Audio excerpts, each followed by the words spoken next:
I'm Marissa, Eat This Not That social media director, and we are about to go live with a member of our medical expert board here, Lisa Moskovitz. Lisa is a registered dietitian, certified dietitian nutritionist, and the CEO of NY Nutrition Group, a private nutrition consultancy with more than 20 registered dietitians on staff. With more than a decade of experience in private practice, Lisa also works with the media as a leading nutrition source and providing wellness seminars to corporations across the tri-state area. As a renowned nutrition expert, she has a knack for empowering people to make permanent behavioral changes in order to live healthier, more fulfilling lives. And today she is about to join us. We asked our followers what diet trends they wanted to know more about, and Lisa is here today to share whether each one is worth trying or ditching in 2024. Hello. Hi. How are you? Good. How are you? Good, good. Thank you for having me. Excited to be here to talk about some diet trends. I know that's always such a popular question. So hopefully we can break it down today.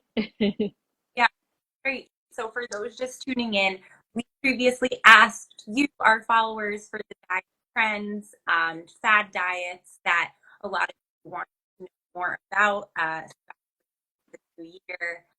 On mine. So I have a list here of all of the.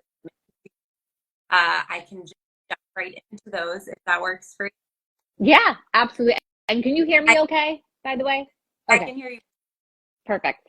Out the live, if anyone watching does have a question related to this about weight loss and that in general, please do drop them here and we'll keep a lookout for them. Okay, so the first one we received, a very popular one for a long time now, is keto. Yeah, so I just want to preface all of the whole concept of diet trends before I jump in and say that I think there's a lot of, there's a bad reputation around a lot of fad diets. They get a bad rep because statistics and studies show that they're not always sustainable. They definitely can come across as gimmicky. They do seem to be endorsed by, dubious sources like influencers and celebrities. So the whole concept of fad diets in general, I think, gets a really bad reputation. However, that doesn't mean that none of them will work for anybody. There are certainly people out there that say, my life was changed by the keto diet. I've never felt better intermittent fasting. The paleo diet is what cured my arthritis and helped with my inflammatory bowel disease. And so how could we knock anything that we know and observe and see real-time testimonials to prove that they can be effective for certain populations? That said, when it comes specifically to weight loss, at the end of the day, what you need is a calorie deficit. However you want to get there, however you want to get from point A to point B is up to you. But at the end of the day, without that calorie deficit, you're not going to see any change on the scale or change in the way your clothes are fitting you. So whether it's keto, where you're cutting out most carbs in your diet, whether it's intermittent fasting, and we'll go into specifics with each one, but like just an overview, where you're only eating during a certain period of the day or only certain days of the week, because there's different types of fasting. What you're essentially doing, if you notice weight loss, is you're cutting out food. You're cutting down on how much you're eating. You're cutting down on the total calories, and that's what's required. So outside of that, if you find that, you don't like calorie counting because it is very tedious and honestly can be triggering for people and very overwhelming, and it's easier for you to count carbs or it's easier for you to just eat in a certain window of the day, then great. Just find something that works for you because everybody is so different. That said, with the keto diet, which I believe, because I went on a tangent, that was the first one you mentioned. Okay, we're circling back. We're getting back to the beginning. With the keto diet, this is a very low carb diet. I mean, there's no diet that's really lower carb than keto. It originated as a clinical treatment, dietary treatment for epilepsy, which is a seizure disorder in pediatric populations, children, essentially. And then from there, because the diet industry is really great at co-opting and, kind of stealing different diets and making them into weight loss diets, it became this attempt, this approach, this weight loss approach, as well as other things. It can lower blood sugar. People find that it even can help with cholesterol, which is paradoxical considering like you're eating a lot more meat and foods that you think would increase your cholesterol. So that depends on the person. But the keto is a very low carb diet. But we're talking like 5% of your calories are coming from carbs, which for most people is under 25 grams of carbs per day. So you're even having to limit and even eliminate fruit, sometimes vegetables. I mean, we're not like, forget about bread and pasta and cookies and cake and all the things that we mostly enjoy and find comforting in our lives. Like, you're even having to eliminate a lot of these nutritious foods. For that reason, it's definitely not a fan favorite of, especially like dietitian community. We don't like anything that's super restrictive because we see that can backfire, make it harder to sustain. Not to mention, when you're cutting out all these carbs, it is harder to get enough fiber. It's not impossible. It's just harder to get that fiber in. Fiber is a type of carbohydrate that is responsible and beneficial for so many different things in the body, including gut health, blood sugar regulation, hormonal balance, it can fight constipation. It can help. It's a natural way to detox your body. So the list goes on. And when you don't have enough fiber in your diet, in anyone's diet, we see that can increase a lot of different health conditions and diseases. So fiber is really essential. So that's really the big caveat and just something to consider. Not to mention, people feel there's something called like the keto flu, which is what they describe the first few weeks of starting this diet, which is, again, very low carb diet. You sort of feel wiped out, exhausted, like you have the flu, which I just had the flu in December, and I don't recommend it to anybody. It is one of the worst feelings you could have ever. And if you want to put your body through that, your body, your choice. But again, it wouldn't be the number one recommended diet amongst the dietetic community, and certainly not something that I recommend for my clients for that reason. Makes total sense. Yeah. Another that you actually did is Yeah, so intermittent fasting, still going strong, just like the keto diet. Also been around for a long time, has, taken different shapes and forms and how to do it and what the best approach is. But the most popular one we see now kind of goes along with the circadian rhythm. So it's, 16-8, you fast for 16 hours and you eat within this 8-hour window, which for most people ends up being like noon to 8 p.m. and then they stop eating after 8.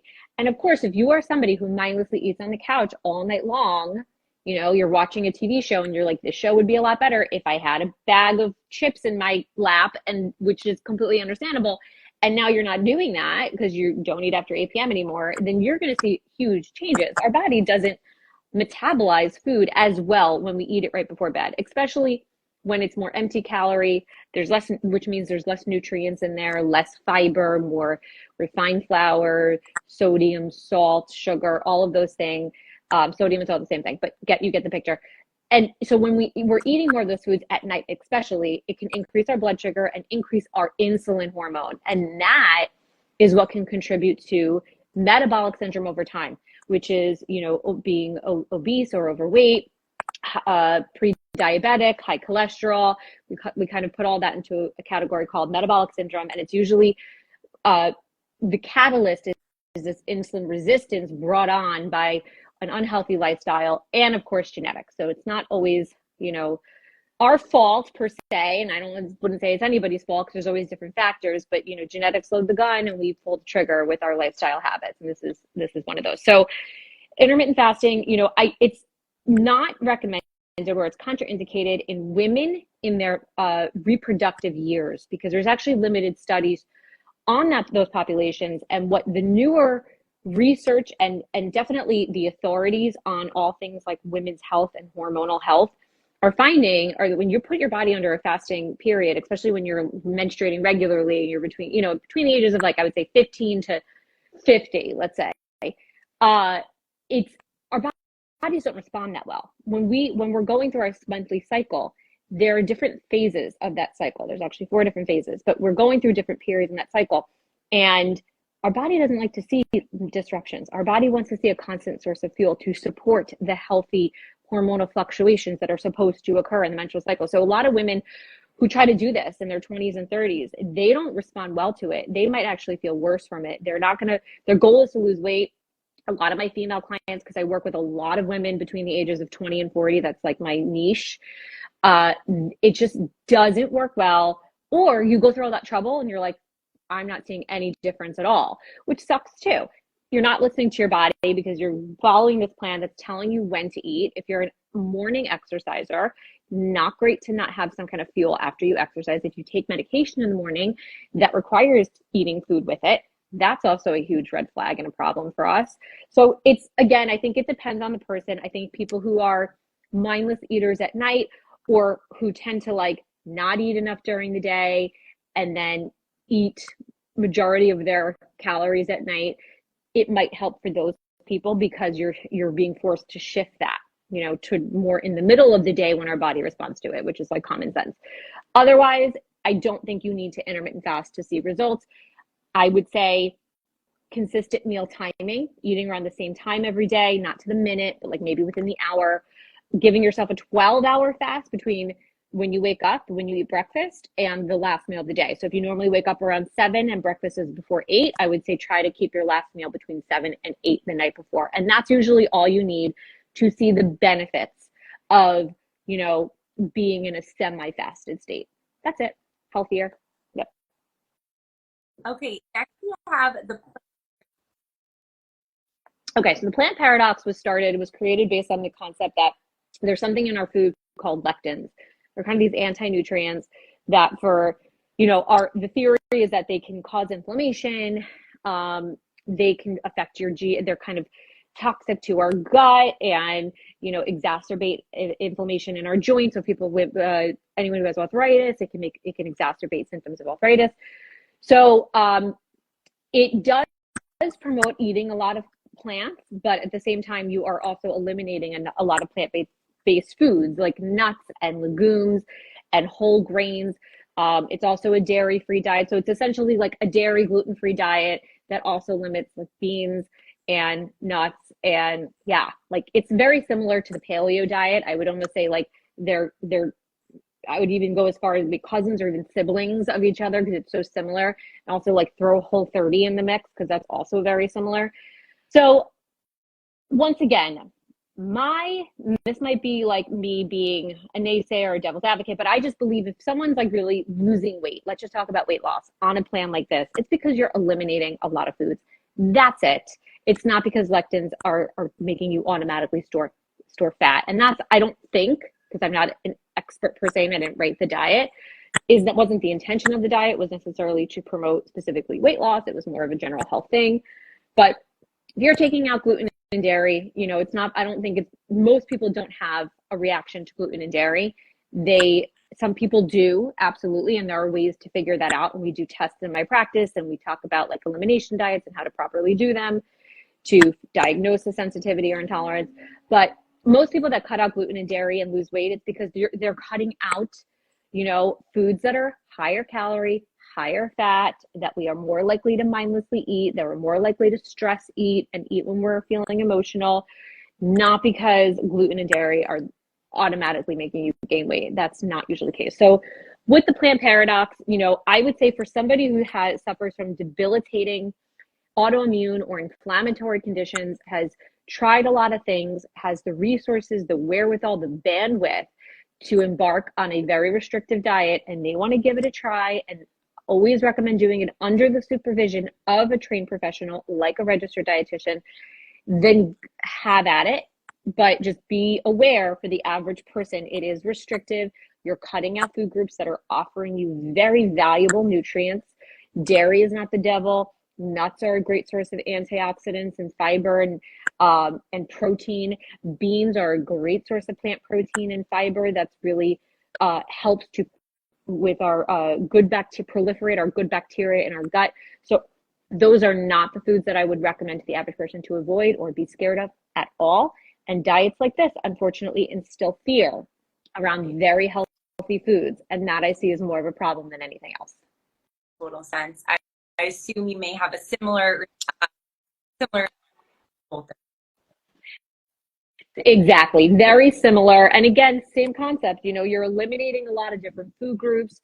You are narrowing your pool of available foods that you are quote unquote allowed to eat. And then therefore you might find, okay, I'm just eating more whole foods. I'm cooking more. You're going to be cooking a lot more on these types of diets. You're not going to be able to go out to eat all the time or order in all the time when you're following such a strict plan. So was it the diet, or was it these habit and lifestyle changes that you are now suddenly committed to that's helping? And look, however you're going to get from point A to point B, that's up to you. So if that's the way you do it, if you're like, I'm just that person that needs that structure and that strict plan, fine. But just be aware that sometimes those strict plans create that all or nothing mindset around healthy eating and lifestyle changes. And it makes it harder to sustain that. And you might find that every few months you're cycling on and off. And every time you get off track, you feel worse and worse, you know about it. And that's not very healthy for your relationship with food or just for your physical health either. Yeah. Now I'm going to jump ahead one because idea. Is there any so sorry, can you say that one more time? You broke up. problem? Paleo. Yeah. So paleo, like I said, it's sort of like the sibling of plant paradox and the Whole30.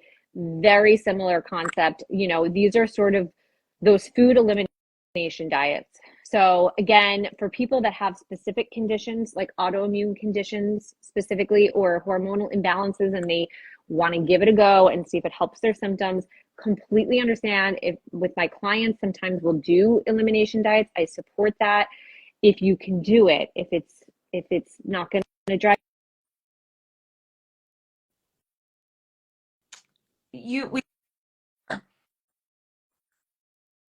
Okay, I got a phone call. So sorry.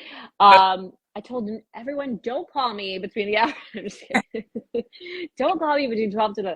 And they didn't listen. So, same concept. Yep.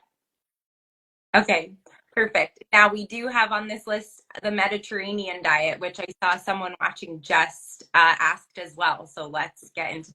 So this is going to be a rare response from a dietitian when we're talking about fad diets and trend diets. And I wouldn't even call this really a fad diet because, again, it sort of it wasn't like anybody really created it. It was just how people who live in the Mediterranean eat. And it is a diet that I absolutely promote. I think it's a little reductive in the sense of like it's makes it like oversimplifies healthy eating a little bit. Like it's not that simple. Just eat the Mediterranean diet.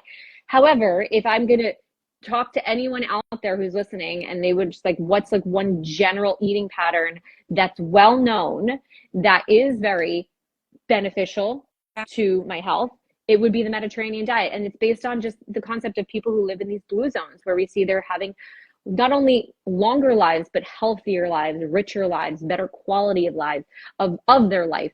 And the diet itself is nothing new. And probably most people could name it without even knowing what it's about, but fruits, vegetables, whole grains, nuts, seeds, extra virgin olive oil, fatty fish, even a little red wine on occasion, but it's a lot of fresh whole foods, very little added sugar, very little ultra processed foods.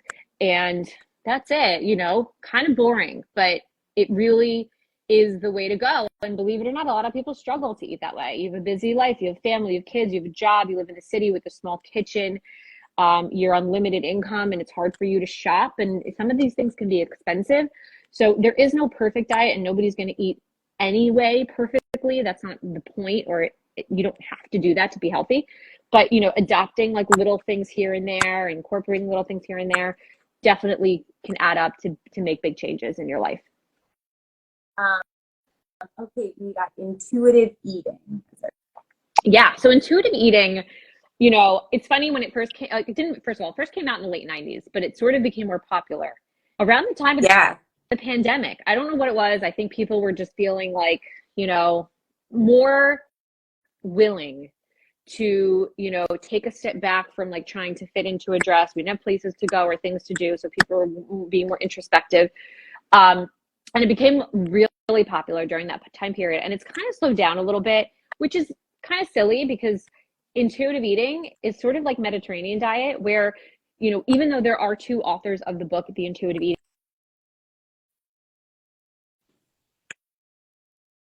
You're fine.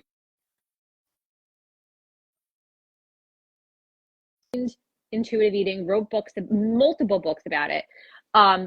The whole point of it is that we were all born intuitive eaters. We were all born knowing what our body needed, when we needed it. We didn't overthink. We didn't compensate if we ate too much candy. You know, we ate foods we wanted to eat. And I have children and I can see, you know, I can put a plate of cucumbers next to a plate of chocolate. And, you know, if you don't make a big deal about it, they'll eat both. You know, they'll eat the chocolate and they'll eat the cucumbers. Like, it's not a big deal. But for some reason, as adults, we sort of lose our way from all the noise and all of these diets that are saying this is bad and this is bad and this is good and this is good. And we stop trusting ourselves.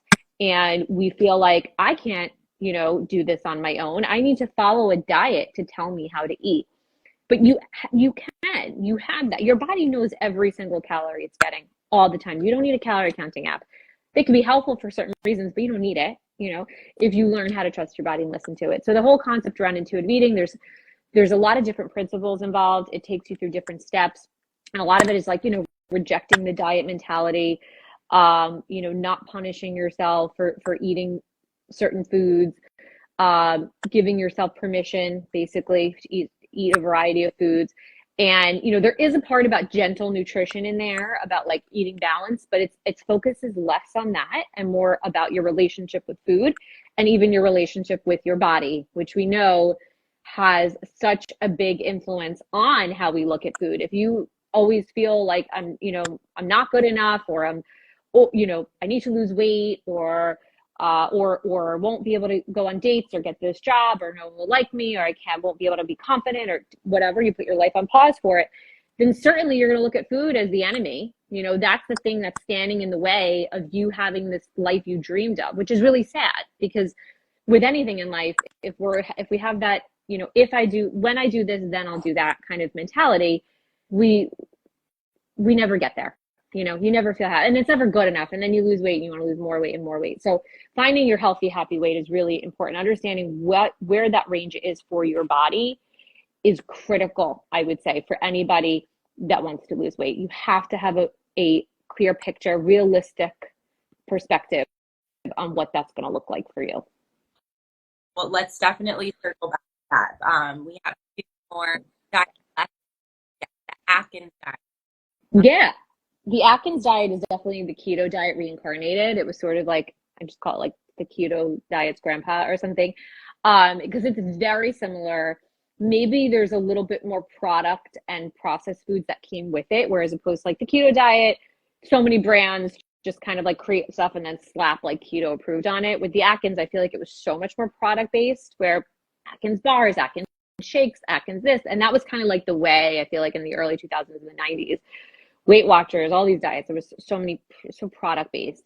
So that's probably the biggest difference. You know, I would say it's very, you know, very similar to keto, but like kind of less refined, less like sophisticated, in the sense of there wasn't really a lot of education and limits around how much saturated fat you would eat and processed food, ultra processed food you would eat.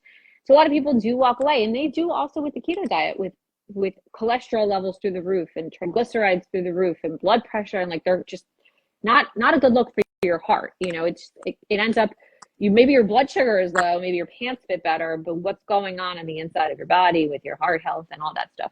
So. Okay, and the last one, very relevant topic right now, weight loss. Oh yes. So the way I feel about weight loss medications, because I do have a lot of clients who take them, you know, who find that they are useful. And I can see how they can be helpful for a lot of people when prescribed appropriately, for people that actually need them, for people that are at risk for diabetes, clinically obese, you know, maybe even certain cases of binge eating disorder. Not all eating disorders at all. In fact, I highly advise against if you have any type of eating disorder at all. The only exception is someone who's more in the recovery stages of binge eating. Maybe it would help. You find the benefit in it. It can quiet the noise. People that feel like they just thinking about food all the time and they never really had that fullness factor, and they always had those urges to eat and cravings through the roof, and they were trying to get a handle on their food. It is a mind game. Weight loss can be very psychological, and it's not as easy as follow this diet plan and you will lose weight. It is so much deeper than that for most people and more nuanced. So weight loss medications, though, like any prescription, what I say is, if you went to a therapist and you said, I think I'm suffering from anxiety or depression, they would give you a medication, and they would also tell you, okay, we need to work through the depression and anxiety. We're not just going to give you a medication and say, okay, that's it. That's all you need. You're going to be good now. No, it would be, here's this in conjunction with the, talk therapy or cognitive therapy or behavioral, whatever it is. Same thing with the weight loss medications. It should be prescribed alongside a referral to see a dietitian or any similar relevant professional to talk through behavioral modifications, talk through relationship with food, educate on healthy, balanced eating. Not to mention, a lot of people taking these medications, they're losing weight at warp speed. And because of that, we're seeing muscle loss. We're seeing metabolic slowdown. We're seeing more disruptions to the relationship with food, because there's that fear of, I feel so good now, am I going to gain it all back? And then that brings on a whole other host of issues down the road. So that's why it's so imperative. And I think any doctor who prescribes it without making at least a suggestion, okay, but still you should work with a dietitian while, or nutritionist while taking this medication, is missing out on a big area where you could help your patients. Yeah. Absolutely. That was so informative. I want, before we sign off, definitely circle back to what you're saying about just how imperative all of these diets, whatever you try to have an understanding of your happiest, healthiest weight. So, yeah. Please allow that and how. For sure. Absolutely. And it's a tough one, because for a lot of people, it's not bursting their bubble and their idea of what they should weigh or they want to weigh, or maybe they've actually weighed that before in their life. Especially, I hear from my female clients, I weighed this on my wedding day, or right before, I had my kids, this was my weight, or that time I had the stomach virus for a week, I got down and I saw this number. So if that's the case, if that's what you're using as a reference point for the amount for the number you should be, we got to get that out of your mindset, because it's not realistic. Also, the BMI chart isn't realistic. It's BMI is BS. It doesn't take into account your body fat, your frame size, your genetics, your lifestyle, nothing. So figuring that out is usually a combination of, it's a process of asking, what's the lowest you've ever weighed? What was going on in your lifestyle when you weighed that? We might do a body fat test and pay attention more to your body fat percentage over your total poundage, because that's way more telling and important for most people. Some women, when they hit a healthy BMI, they might actually find that it disrupts their menstrual cycle. Like their body fat actually gets too low when they're in a healthy BMI range. So that tells us that isn't a health. The BMI that they're supposed to be is not actually what's healthiest for them. And it's also kind of asking yourself, for some people, the only way they can lose weight is if they're drastically under eating, exercising like a maniac. Is that the quality of life you want? Is that happy for you? Are you happy measuring and weighing and examining and analyzing and spending so much time, especially your precious free time, doing all of these things? It's a lot of brain power. It's a lot of energy in general. How is that actually happy, fulfilling, and good quality of life for you? So those are the questions we might ask, among others, to get to the place where we can decide what that is. But when you're focusing on healthy habits and behaviors, you will naturally find your healthiest weight. So that's really the key. When you're focusing on that, it will happen naturally. So you don't have to watch the scale all the time and watch everything you're doing, because honestly that backfires. I just see it happen too many times. It's not natural.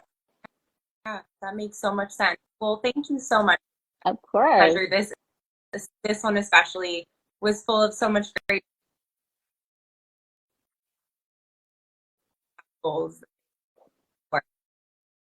Before we go, tell everyone to find you online, follow you. Yeah, absolutely. So my practice group name is New York Nutrition Group. So that's NY Nutrition Group.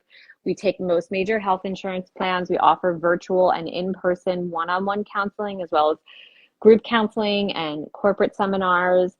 We have a lot of different tests available. We also have therapists, psychotherapists, licensed therapists, and nurse practitioners on our team as well. So you can really get that multidisciplinary kind of, full body picture of what's going on and a treatment plan.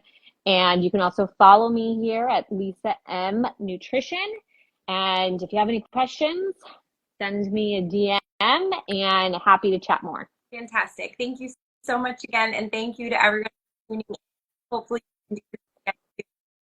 thank you. Yes. Bye.